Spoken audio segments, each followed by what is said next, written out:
tonnerre, le 22 février dernier, dans le monde du business en ligne, Vanessa Allo annonce qu'elle met un terme à son business actuel, un business qui pourtant génère des millions de dollars. Alors c'est une annonce pas si surprise que ça, on va en parler tout de suite, et surtout une annonce pas si unique que ça. Je pense notamment à Melissa Griffin, qui avait mis également un terme à son business en novembre 2021, alors qu'elle était également au top du game. Alors pourquoi est-ce que ces entrepreneurs s'arrêtent alors que tout a l'air de fonctionner pour elles? Est-ce que c'est simplement la surcharge de travail? Vous pensez bien que j'ai un autre avis si je fais cette vidéo. On va donc en parler aujourd'hui. On va voir également quels sont les signes avant-coureurs et on verra les leçons qu'on peut en retenir pour nous, les entrepreneurs également.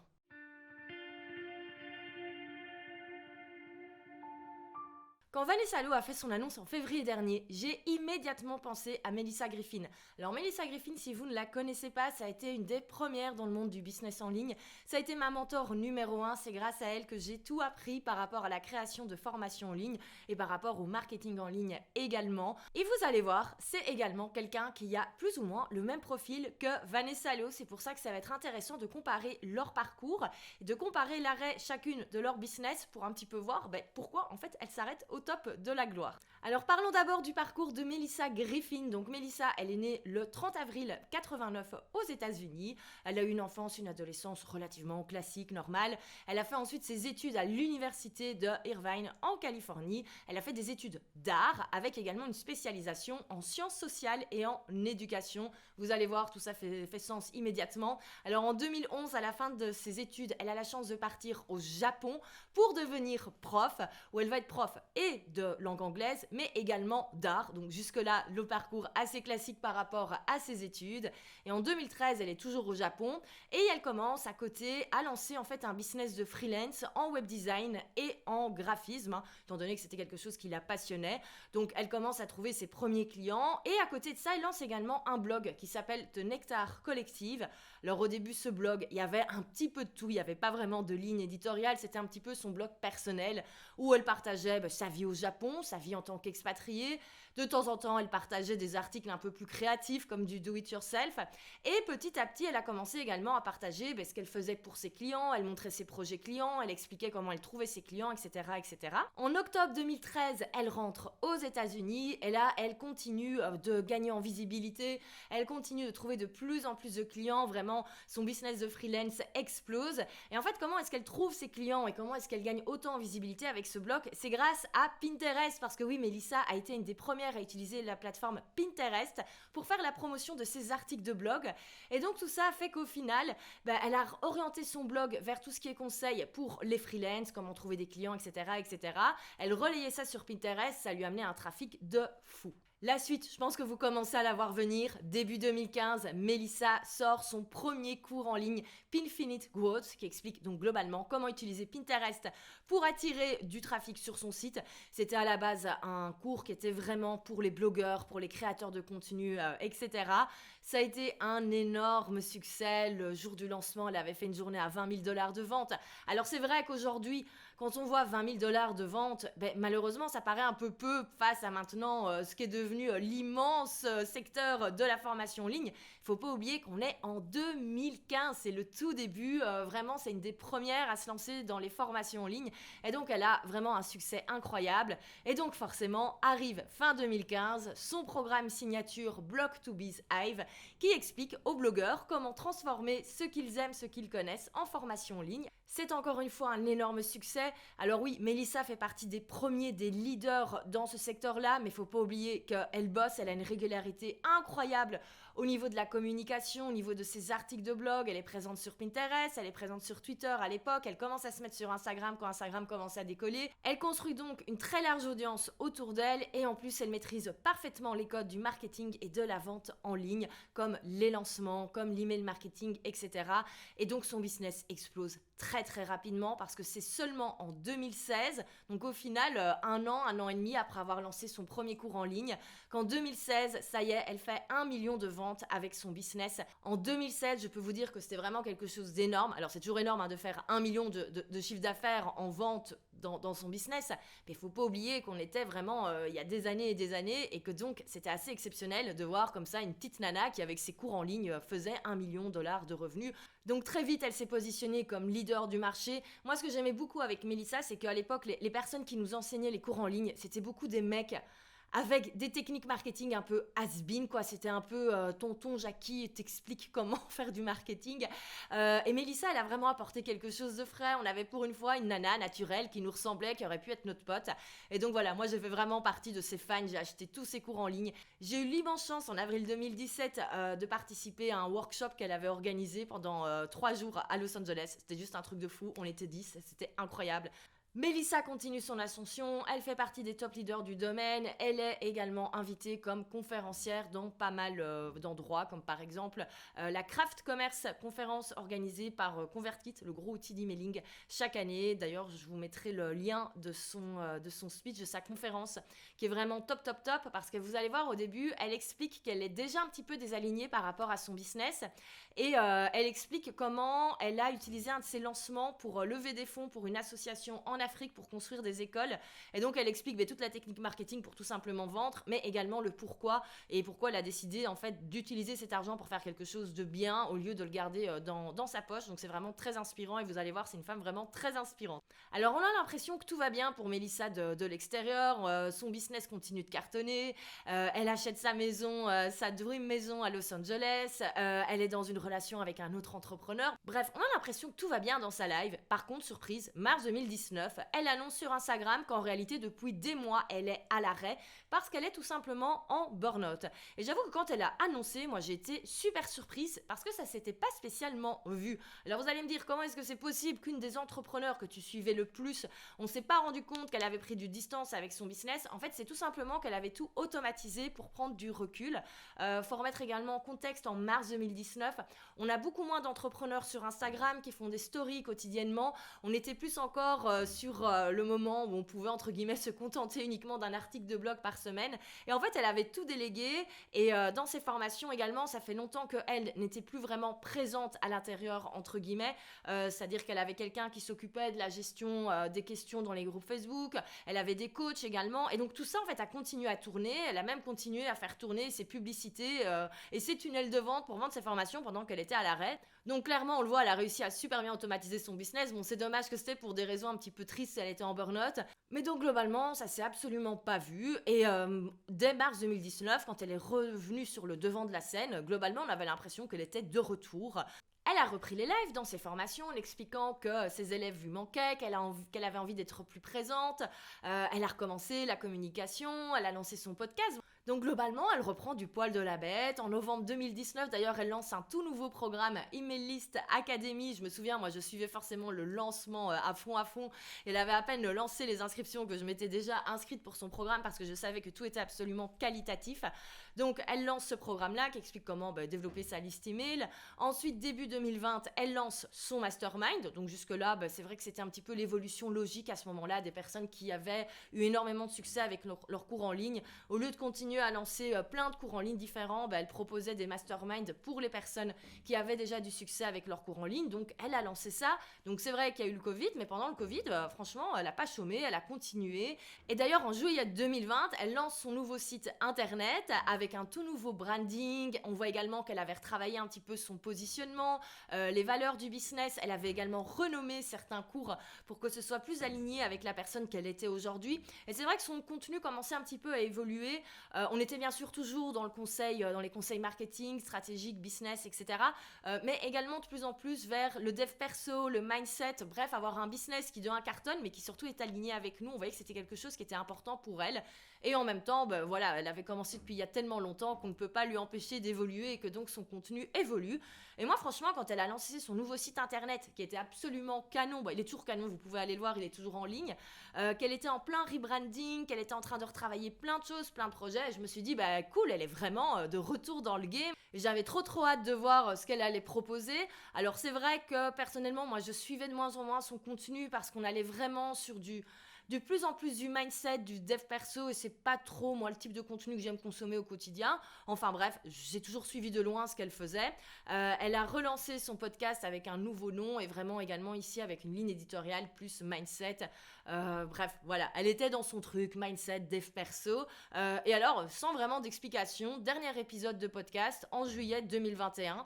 Donc ça faisait 1 an quoi qu'elle avait vraiment repris le contenu de manière régulière. Un truc intéressant quand même à savoir, c'est que dans les formations en ligne, elle s'était à nouveau retirée. C'était de nouveau des coachs qui s'occupaient de faire tous les lives. Bon, en même temps, on peut pas lui en vouloir. C'est très compliqué au final d'être toutes les semaines disponible pour faire des lives, etc.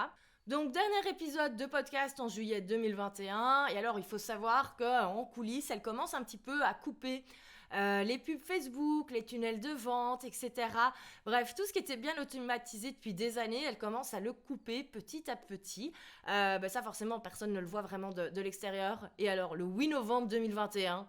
le jour de mon anniversaire en plus, merci pour le cadeau, elle annonce qu'elle se retire, elle annonce qu'elle prend sa retraite et qu'elle arrête tout ce qui concerne le monde du business en ligne. Et vraiment, elle explique que voilà, c'est la fin, que tout va être coupé. Bon alors, son site est toujours en ligne et les formations sont toujours en ligne. C'est un petit peu discutable, mais bref, c'est pas le sujet du jour. Et alors, le truc assez drôle, entre guillemets, c'est qu'elle explique qu'elle ne va pas disparaître par contre du web, qu'elle a toujours envie de partager, de créer du contenu, et que donc il y a des nouvelles choses qui vont arriver. Et par contre, je dois dire, ça fait plus d'1 an qu'on n'a pas vraiment de nouvelles d'elle. C'est vrai que moi, des fois, je me suis dit, mais est-ce qu'il n'est pas arrivé quelque chose de grave ? Bon, après, je pense qu'on l'aurait su. Ça arrive parfois qu'on l'aperçoive sur des stories d'autres entrepreneurs. Maintenant, elle vit en Europe apparemment, mais parfois elle retourne aux États-Unis où elle revoit d'anciennes connaissances. Donc globalement, apparemment, elle va bien. Visiblement, elle vit au Portugal, mais on n'en sait pas plus. Alors peut-être qu'elle a tout simplement repris son job de web designer, de graphiste. Peut-être qu'elle travaille dans un bar, peut-être qu'elle fait plein de choses, peut-être qu'elle travaille comme conseillère auprès d'autres entrepreneurs. Hein. C'est vrai que là où elle est, il y a quand même pas mal de hubs d'entrepreneurs de digital nomades. Donc pourquoi pas ? On ne sait pas, on ne le saura peut-être jamais. Mais donc voilà, Melissa Griffin, au top du succès, avec un business qui rapportait plusieurs millions de dollars, a décidé de dire au revoir à son business le 8 novembre 2021.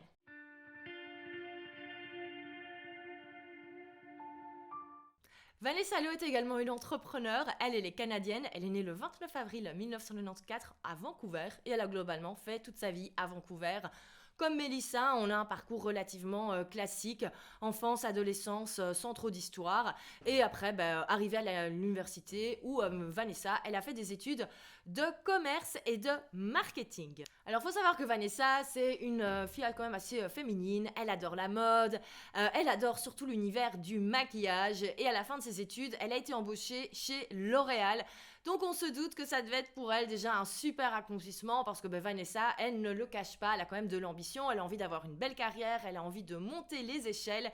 Et donc effectivement, c'est ce qu'elle fait, hein. Elle bosse d'arrache-pied chez L'Oréal, elle monte assez rapidement les échelles, les échelons et elle se construit déjà une très belle carrière. Et en mars 2018, elle a une promotion, elle devient brand manager, donc toujours chez L'Oréal, ce qui est déjà un job au top pour son jeune âge. Mais en fait, 4 mois après, en juin 2018, elle claque la porte, elle démissionne de chez L'Oréal. Grosse incompréhension, on peut le comprendre, dans son entourage. Et en fait, Vanessa, elle décide de se lancer dans la création de contenu sur les réseaux sociaux. Elle adore ça, elle adore par exemple les youtubeuses beauté. Voilà, elle adore, c'est ce qu'elle a envie de faire. Donc elle se dit, je vais faire ça. Et comme elle va pas tout de suite vivre de son contenu, elle se lance à mi-temps, elle prend un job en fait alimentaire où elle devient barista chez Blends Coffee, c'est une chaîne un petit peu comme le Starbucks quoi. Donc Vanessa, elle se lance, elle commence à créer du contenu un petit peu comme Melissa en fait, sans vraiment ligne éditoriale au début. Elle teste, elle fait des tutos make-up, elle fait des trucs de dev perso, elle raconte sa vie de jeune dans la vingtaine qui se cherche un petit peu. Et petit à petit, il y a quand même un truc qui explose au niveau des contenus, c'est tout ce qui est conseils, marketing et réseaux sociaux. Et donc Vanessa, elle se dit ok, c'est là-dessus que je dois aller et elle continue à créer du contenu qui explique comment se faire connaître sur les réseaux sociaux vu que Vanessa, elle maîtrise quand même assez bien les codes d'Instagram, etc. Tout ça va assez vite, c'est au final en janvier 2019 que Vanessa peut déjà quitter son job alimentaire de barista pour se lancer 100% à son compte. Du coup, elle crée sa société et au départ, elle fait pas mal de conseils, de consultants compétences, tout ça dans le marketing. Elle continue d'avoir sa chaîne YouTube qui grandit, elle continue de gagner en visibilité. Et là vraiment où ça explose, c'est quand elle lance son premier cours en ligne qui s'appelle la Bossgram Academy. Donc son premier cours en ligne qui va clairement changer sa vie en tant qu'entrepreneur, parce que ce cours en ligne de 2019 à 2022 s'est vendu à près de 7 millions de dollars de vente. Je vous laisse imaginer pour quelqu'un qui n'a même pas 30 ans ce que ça fait. Et c'est vrai que de l'extérieur, on a l'impression que c'est une super success stories. Elle cartonne sur les réseaux sociaux, elle cartonne sur YouTube. Voilà, elle a près de 700 000 abonnés sur YouTube. Sur Instagram également, elle est super suivie. Elle se lance sur TikTok. Bref, on a l'impression que tout est génial. Elle s'achète une magnifique maison avec son compagnon de longue date qui est également dans le monde du business en ligne. On a l'impression que tout cartonne pour eux.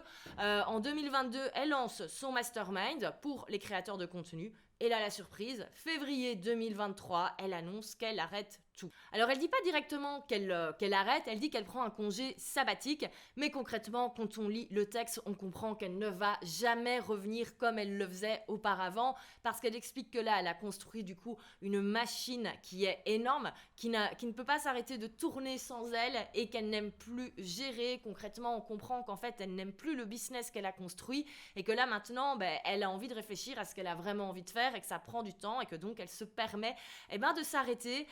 Moi, je suis vraiment très admirative de tout ça, parce que oser dire qu'on arrête alors qu'on a quand même quelque chose qui continue de fonctionner, qu'on a comme ça cette visibilité. Son défi de 2023, c'était d'avoir le 1 million de followers sur YouTube, et puis surtout s'autoriser à dire qu'en termes de rythme de vie, elle va un petit peu également downgrader entre guillemets. On s'en doute, elle avait atteint un certain style de vie. D'ailleurs, c'est un peu anecdotique, elle a revendu sa Porsche. Donc voilà, bon après elle a acheté une Jeep. Elle n'est pas malheureuse non plus. Je veux dire, elle n'a pas acheté une Twingo qui a 20 ans d'âge. Mais globalement, on le voit, elle a décidé de vraiment complètement s'arrêter, de diminuer son rythme de vie et d'arrêter la pression qu'elle avait chaque jour. Et c'est vrai qu'on pourrait croire que c'est une méga surprise. Mais en fait, pas du tout. L'avantage en fait de Vanessa, c'est qu'elle a tout écrit sur son blog. Elle a écrit des articles super qualitatifs au fur et à mesure des années où elle explique un petit peu, c'est un peu ses mémoires d'entrepreneur, où elle explique ses briefings année après année, et il y a d'énormes red flags là-dedans, mais on voit vraiment qu'elle s'enfonce de plus en plus dans un business qu'elle n'aime pas, et en allant relire aujourd'hui, ça fait tellement de sens, et vous allez voir, en fait, le problème de Melissa Griffin et le problème de Vanessa Lowe, c'est pas qu'elles ont fait un burn-out, c'est pas qu'elles avaient trop de travail, c'est tout simplement qu'elles ont construit des machines qu'elles n'aimaient pas, qu'elles n'aimaient plus gérer, et elles se sont transformées en des personnes qu'elles n'avaient pas envie d'être. Quand je dis transformer, le mot est fort, mais vous avez compris. Alors moi je propose, j'ai été récupérer quelques extraits des articles de Vanessa. Vous allez voir, c'est super parlant, et franchement, en allant relire tous ces articles, j'ai limite souffert avec elle, parce qu'on voit que c'est depuis 2021 qu'elle était plus bien dans son business, et j'avais juste envie de me dire, mais choupette, mais comment t'as fait pour tenir autant de temps au final? Alors je vais être quand même honnête sur quelque chose par rapport à Vanessa Lowe. Autant je trouve que c'est une des personnes les plus intelligentes en termes marketing qu'on a connues ces dernières années. Sa formation Bossgram Academy, moi je l'avais acheté à la base, j'étais pas du tout son public cible, mais je l'ai acheté parce que je voulais trop voir à l'intérieur ce qu'il y avait, et j'ai trouvé que c'était une des formations les plus qualitatives que j'ai achetées. Par contre, quand elle partageait un petit peu les coulisses de son entreprise, j'ai toujours eu l'impression que c'était une usine à gaz, et qui complexifiait beaucoup les choses. Pour au final, je vais pas dire pour pas grand chose, mais tout ça me semblait très complexe. Genre pour une vidéo YouTube, ils étaient 6 à bosser sur une seule vidéo YouTube. Au bout d'un moment, est-ce qu'il y a besoin d'avoir autant de personnes pour une vidéo YouTube? Je ne pense pas, et on va voir, ça fait partie des réflexions que Vanessa a eues également. Alors en mai 2021, elle le dit, voilà, je me sens submergée par le planning du futur lancement. On est une équipe de 8, et ça me paraît encore plus compliqué, voilà, alors qu'avant on était moins, et maintenant ça me paraît compliqué. On le voit, une grosse problématique par rapport au fait de gérer son équipe, qu'elle a grandi au fur et à mesure. Juillet 2021, elle explique qu'elle fait des crises d'angoisse, des crises de panique, qu'elle a du mal à prendre des décisions, et qu'elle ne comprend pas que voilà, elle a engagé énormément de personnes, et qu'elle ne comprend pas pourquoi son business ne va pas plus vite, pourquoi elle doit travailler plus. Elle ne comprend pas pourquoi les choses ne fonctionnent pas. En août 2021, elle avait déjà fait un petit break des réseaux sociaux et du contenu pour un peu se reposer. Bon, honnêtement, on a le droit de se reposer, donc jusque-là, rien de très inquiétant entre guillemets. Là, il lui arrivait un truc pas drôle, on le voit en septembre 2021. Elle s'est fait complètement lyncher par certains de ses clients, et moi je me souviens quand elle a expliqué ça, je me sentais tellement mal pour elle. naturel. Parce qu'en fait, ce que les clients lui reprochaient, c'est de ne pas être plus présente dans le groupe Facebook de son programme BuzzGram Academy. Elle lui reprochait de ne pas faire de live, etc. Et elle a eu énormément de mal à comprendre ces critiques parce qu'en fait, à ce moment-là, la BuzzGram Academy, c'était un programme à 997 €, qui, je peux vous dire, est d'une qualité énorme. Et dès le début, c'est bien expliqué que c'est du self-study, que c'est du format autonome. Et alors, en plus, les personnes qui suivent le programme ne sont loin d'être abandonnées parce qu'il y a quand même une équipe pédagogique qui est là et qui répond à toutes les questions dans le groupe Facebook. Donc voilà, on n'est pas non plus... et en plus, c'est tellement bien fourni la BuzzGram Academy que sérieusement, en fait, on a quasi plus de questions quand on rentre dans ce programme. Mais donc, elle s'est complètement fait lyncher parce que certaines personnes ne comprenaient pas pourquoi elle n'était pas là pour les coacher un petit peu au quotidien. Et je comprends que ça l'a un peu déroutée parce que moi, je suis un peu comme Vanessa, j'adore créer du contenu, j'adore créer des formations en ligne. Mais je suis pas coach et donc c'est pour ça que c'est toujours un petit peu compliqué de se positionner à ce niveau-là et que parfois certains clients qui sont tellement dans l'optique à partir du moment où quand tu crées une formation en ligne, t'es d'office coach et tu dois être là pour nous aider au quotidien, ben non, et encore moins dans une formation à moins de 1 000 €, enfin bref. Elle explique que tout ça est super compliqué et que du coup, elle prend la décision d'augmenter le prix de la BuzzGram Academy et d'engager des coachs du coup pour aider et surtout de revenir à l'intérieur de ce programme et de refaire des lives mensuels. Donc ça, c'était une des premières décisions qu'elle a fait en 2021. Et alors, c'est intéressant, elle dit en décembre 2021 que voilà, elle se rend compte que justement, on l'identifie comme une coach qui coach les coachs. Et c'est pas du tout en fait ce qu'elle a envie de faire. Elle veut vraiment se positionner comme une créatrice de contenu qui aide les créateurs de contenu. Et donc on le voit, on a une vraie réflexion par rapport au positionnement. On le voit, les deux problématiques de Vanessa Loh depuis 2021, c'est de 1, la gestion d'équipe, le management, et de 2, c'est ce fameux positionnement coach créateur de contenu qui n'est pas toujours compris de son public. Enfin bref, elle publie ça fin de l'année 2021 et globalement, moi j'avais l'impression qu'elle allait juste revenir au top du game. Alors par contre, le truc quand même, c'est que dans une récente vidéo, elle a expliqué qu'en janvier 2022, ils étaient 20 dans son équipe. Et en fait, elle-même le dit, c'était complètement fou d'être 20 parce qu'elle dit en fait, j'ai qu'un programme en ligne, une chaîne YouTube et un Instagram. Il n'y a pas besoin d'être 20 pour savoir gérer tout ça. Et donc, elle a fait en sorte d'avoir une équipe plus petite. On voit vraiment qu'elle travaille sur ses process. Elle essaye de simplifier tout ça. Et c'est vrai que de l'extérieur, je me disais, cool, elle va retrouver un petit peu les vibes. Elle va recommencer à faire ce qu'elle aime. Elle expliquait également qu'elle avait envie de créer plus de contenu parce que ça lui manquait. Donc bref, on a l'impression que Vanessa est au top du top. Mais je pense que vraiment, parfois, l'univers nous envoie des signes et que quand on va dans la mauvaise direction, les choses ne fonctionnent pas. Et c'est malheureusement ce qui est arrivé à Vanessa. On le voit en mars 2022, ça a été un petit peu la cata dans son business. Elle a fait un lancement. Son lancement a été clairement un bon lancement, un lancement à 6 chiffres. Mais le truc, c'est qu'elle a une équipe tellement grande et il y a tellement de personnes à payer, des pubs à payer, etc. qu'en fait, elle a perdu de l'argent avec ce lancement. Donc, on peut le comprendre, pas très rigolo à vivre. Donc, en avril, elle refait un break de 3 semaines, un mois où elle disparaît des réseaux sociaux. Elle dit un petit peu qu'elle a besoin de prendre du temps pour réfléchir. Et donc, elle revient et elle explique qu'elle n'a pas envie de créer des nouveaux cours en ligne, qu'elle a envie de créer plutôt des programmes un peu plus high ticket et elle lance son mastermind. Le mastermind Supercharged Creator, je n'arrive pas à le prononcer, c'est pas grave, qui est à destination vraiment des créateurs de contenu et des influenceurs qui ont déjà un certain niveau. Et c'est vrai que ça correspond assez bien à ce qu'elle aime à la base et à ce qu'elle aime faire. Donc bref, elle lance son mastermind, c'est très rapidement booké là-dessus, voilà. D'un côté, je pense que ça la rassure, ça remet un petit peu d'argent sur le compte de la société. Mais on a encore une fois ces problèmes de gestion d'équipe et de positionnement qui ont continué. Alors en début 2023, elle lance une vidéo où elle explique les 5 leçons qu'elle a apprises en 2022. Donc voilà, elle parle encore une fois de ses problèmes de positionnement, d'équipe, qu'elle a vraiment bien réduit son équipe. Et par contre, il y a un truc qui m'avait mis la puce à l'oreille à ce moment-là. C'est quand elle parle de son mastermind. Et en fait, Melissa Griffin et Vanessa Loh, c'est des personnes que j'admire beaucoup. Et je pense aussi que c'est des personnes qui ont plus ou moins le même profil que moi en termes d'énergie, en termes des choses qu'on aime faire chaque jour. On en parlera tout de suite un peu plus après.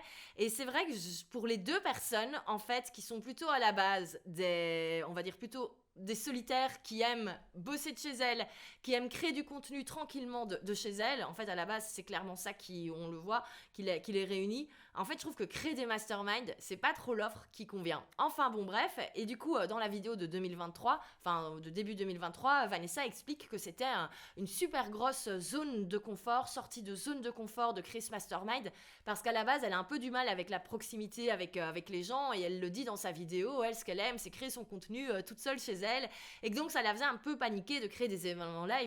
Et je me souviens que je m'étais dit, allez, elle sort tellement d'une période compliquée, pourquoi est-ce qu'elle ne va dans des zones d'inconfort? C'est bien de sortir de sa zone de confort, mais sortez de votre zone de confort quand vous êtes au top, au niveau mental, au niveau physique, n'allez le pas faire. Quand vous sortez de 2 années compliquées, enfin bref, le 22 février 2023, elle annonce qu'elle arrête tout. Et oui, moi je me souviens que ce jour-là, dès qu'elle a fait l'annonce, il y a plein de personnes qui m'ont envoyé en mode tu as vu.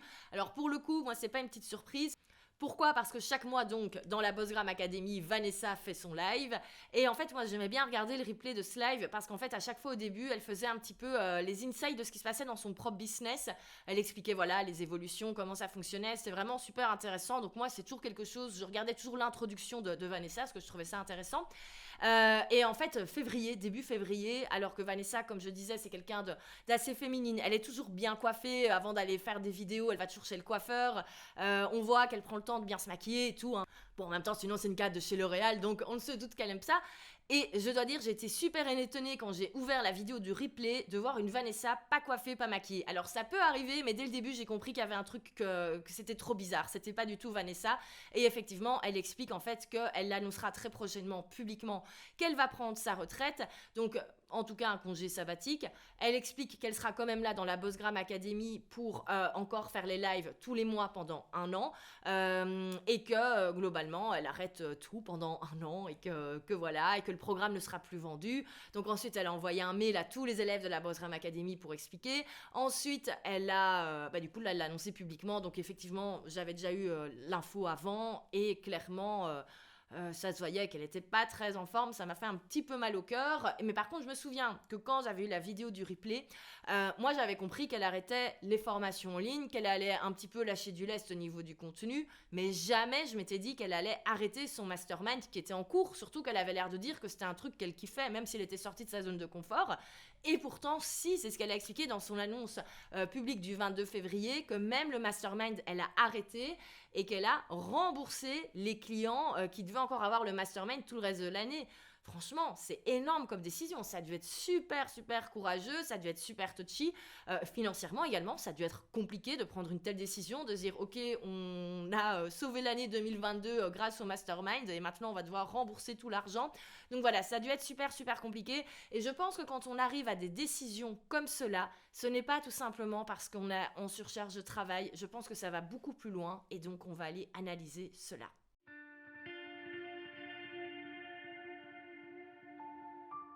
Dans le monde du travail et du business, je considère qu'il y a 4 grands statuts. Tout d'abord, le statut de salarié, ensuite le statut de freelance, le statut ensuite d'entrepreneur et après de chef d'entreprise. Alors très souvent, on pense que le gros gap, c'est entre salarié et freelance. En fait, pas du tout. Et pour avoir un petit peu touché à ces 4 statuts, entre guillemets, je sais de quoi je parle là-dessus. Alors pour illustrer mes propos, on va prendre un exemple. On va prendre l'exemple d'un web designer. Imaginons quelqu'un qui est web designer, qui est passionné de web design, qui peut faire ça toutes ses journées. Le web designer, quand il est salarié, peut-être qu'il va travailler pour une agence web. Et donc globalement, il va faire son métier toute la journée. Il va faire du web design. Jusque-là, rien de très compliqué. Si notre web designer décide de se lancer à son compte et de devenir indépendant, il va prendre le statut de freelance et donc oui, il va avoir là la mission et la charge entre guillemets de devoir trouver ses clients, il va également avoir un peu plus de comptabilité, mais globalement, la majeure partie de ses journées va rester la même chose, à savoir créer des sites internet et faire ce qu'il aime. Quand on passe d'entrepreneur, à ce moment-là, c'est différent. On ne va plus vendre nos compétences, on ne va plus vendre notre expertise, on va créer quelque chose qu'on va vendre. notre web designer, il pourrait se dire qu'il en a un petit peu marre d'être freelance et à la place, lancer une boutique en ligne de templates de sites internet. Il y a notamment Nordfolk qui fait ça, il y a Tonic également et du côté francophone, moi je peux vous citer quelques super élèves que j'ai eu dans les formations self-made comme par exemple Samantha d'Aspen Creative Studio. Et là, globalement, on est passé du statut freelance à entrepreneur. C'est vrai que c'est un petit peu différent parce que au lieu de travailler pour les autres, entre guillemets, on crée des produits à nous et notre job, ça va être de vendre ces produits. Mais on reste globalement, encore une fois, dans le même corps de métier. On va quand même passer du temps à créer nos templates. On reste quand même dans notre activité. Il y a déjà un petit changement, mais on reste dans notre activité. Et il se peut qu'à un moment, peut-être, ce business-là, il explose et que notre web designer se dise « Ok, maintenant j'ai besoin d'aide, il faut que j'engage une équipe, il faut que je me développe, il faut que j'ai de l'aide. » Et alors là, on peut tout simplement éventuellement prendre quelqu'un en support sur certaines choses, comme on peut parfois se développer beaucoup plus et se retrouver à ne plus du tout faire du web design de la journée, à faire ce qu'on aime et à se retrouver à faire du management, à s'occuper à gérer son équipe. Alors il y a des personnes qui vont énormément s'épanouir dans cette position de chef d'entreprise, mais il y a des personnes qui ne vont pas aimer. J'en fais partie pour avoir moi testé ce système où on prend beaucoup plus de personnes dans l'équipe et on se retrouve effectivement à passer plus de temps à faire du management qu'à réellement faire ce qu'on aime à la base, notre métier de base. Je peux vous dire que c'est super compliqué et moi c'est pour ça que j'ai pris cette décision par exemple de rester le plus solo possible. Pourquoi ? Parce que c'est là que je me situe bien, c'est là que j'aime, c'est dans la case entrepreneur. J'aime créer des produits, j'aime créer des solutions, j'aime vendre cela, j'aime faire le marketing de cela, mais je n'aime pas me transformer en manager et c'est important de savoir cela. Et dans le cas de Vanessa Lowe et de Melissa Griffin, on le voit clairement, ce sont des personnes à la base qui aiment créer du contenu, qui aiment créer des choses et qui se sont retrouvées à être chefs d'entreprise, qui se sont retrouvées à être managers. Melissa Griffin l'a expliqué de manière un petit peu moins évidente que Vanessa Lowe qui le dit clairement sur son blog, mais on le voit que déjà là, il y a une problématique. On est face à des personnes qui à la base aiment créer du contenu, qui globalement sont passionnés par ça et qui se retrouvent à devenir au final chefs d'entreprise, qui certes prennent leur position de CEO, mais n'ont peut-être pas le kiff chaque jour de faire exactement ce qu'elles aiment. Alors là, on pourrait se dire, c'est pas grave, on peut trouver des solutions. C'est d'ailleurs ce que Vanessa Lowe a essayé de faire quand elle s'est rendue compte que ça lui manquait la création de contenu. En fait, elle a décidé de recommencer à faire elle-même ses posts Instagram, etc. Donc, on peut toujours trouver des solutions, mais il y a quand même un dernier élément à prendre en compte et c'est le positionnement.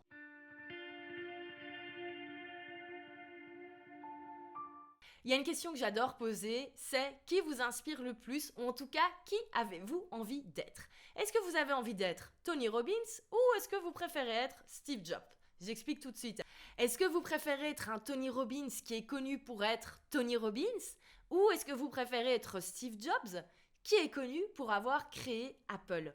On le voit, il y a déjà une grosse différence à ce niveau-là. On a Tony Robbins qui vend Tony Robbins et on a Steve Jobs qui a créé et qui a vendu les produits Apple. Il y a déjà une énorme différence là-dedans. En réalité, il y a deux positionnements totalement différents. Tony Robbins, c'est un leader d'opinion, c'est un coach, c'est quelqu'un qui adore être sur scène, qui adore faire le show.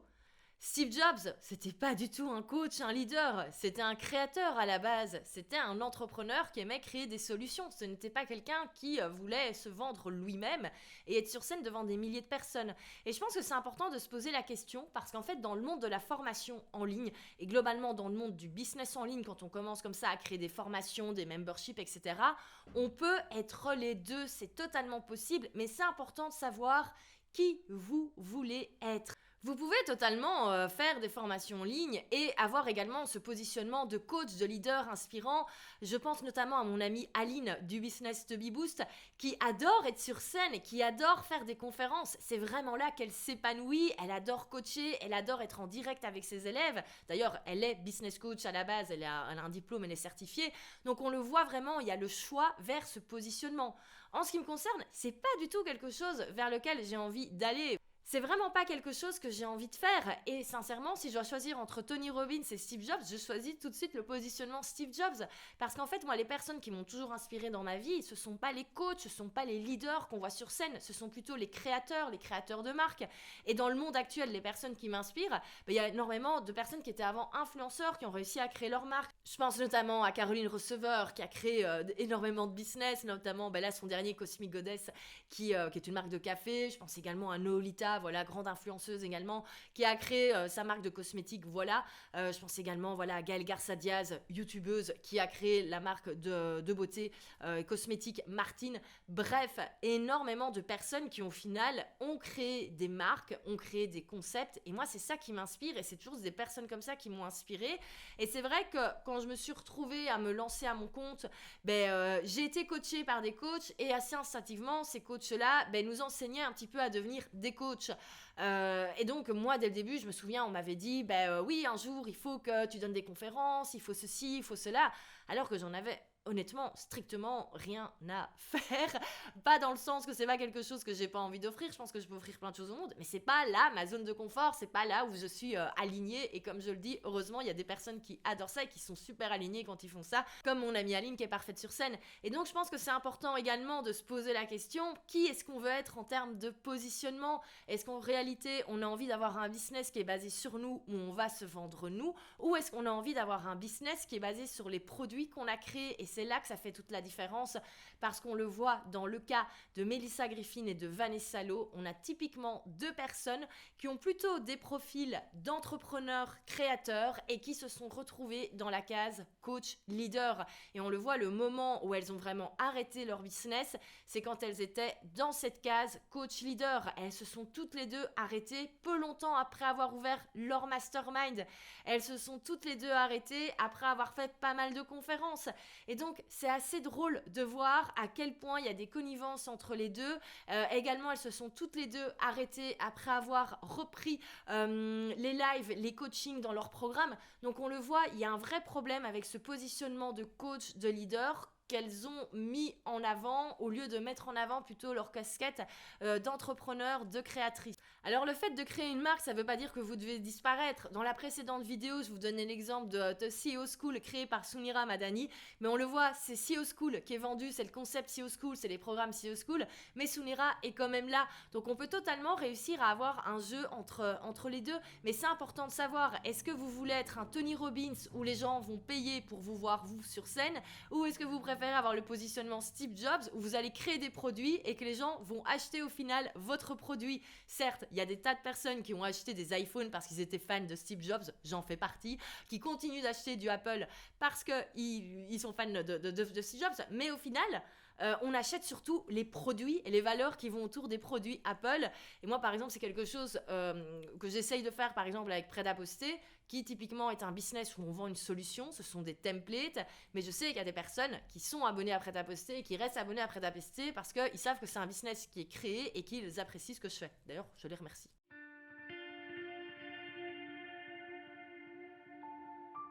On le voit au final, la charge de travail n'est absolument pas la raison de l'arrêt de tel business. C'est en réalité un profond désalignement avec qui sont ces entrepreneurs au fond d'elles. Et je pense que c'est très important de se poser la question, chaque personne, qu'est-ce qu'on a envie d'être et qu'est-ce qu'on a envie de faire au quotidien? Si on a envie d'être sur scène, d'avoir un positionnement de coach, de leader et qu'on kiffe manager des équipes parce qu'on n'a plus du tout envie de faire de l'opérationnel, top, allez-y. Si comme moi, vous êtes content de passer vos journées chez vous, dans votre grotte, à créer du contenu et que c'est ça qui vous convient, faites-le aussi. C'est vraiment important de savoir ce que vous voulez faire de votre journée. C'est vraiment important de savoir qui vous voulez être. Moi, je sais par exemple, ce que j'aime de mes journées, c'est créer du contenu, c'est créer des choses qui me plaisent. J'aime également partager mes connaissances et donner mon avis dans des vidéos comme ici. Voilà, c'est ce que j'aime faire, c'est tout simplement créer du contenu et partager. Par contre, c'est vrai que j'ai besoin d'avoir l'horaire le plus light possible. Je n'aime pas avoir des rendez-vous, je n'aime pas faire du management d'équipe et c'est vrai que tout ce qui est live, questions-réponses, etc.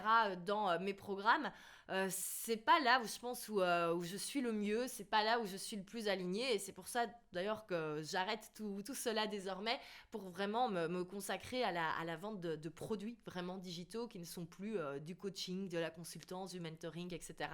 Donc on le voit, c'est vraiment très important de savoir qui on veut être et qu'est-ce qu'on veut faire de nos journées. Cette vidéo arrive à la fin, j'espère que ça vous a plu. N'hésitez pas à me donner votre avis si vous connaissez bien Vanessa Lowe et Melissa Griffin avant, si ça a été une surprise pour vous qu'elles arrêtent leur business, si vous pensiez la même chose que moi ou si vous pensez que non, c'est juste une charge de travail et qu'un jour elles vont revenir avec exactement le même positionnement.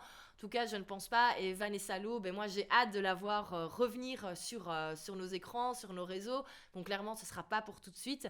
Et ça ne m'étonnerait pas qu'elle revienne plutôt avec un positionnement de créatrice de contenu, d'influenceuse. Ça ne m'étonnerait pas qu'elle revienne avec d'abord du contenu, j'ai pas envie de dire plus futile, mais en tout cas plus léger que le monde du business en ligne. Hâte de voir cela et vraiment n'oubliez pas que c'est hyper important de toujours faire des choix alignés avec vous. Vous avez le droit de kiffer vos journées dans vos business. J'espère que vous avez aimé cette vidéo.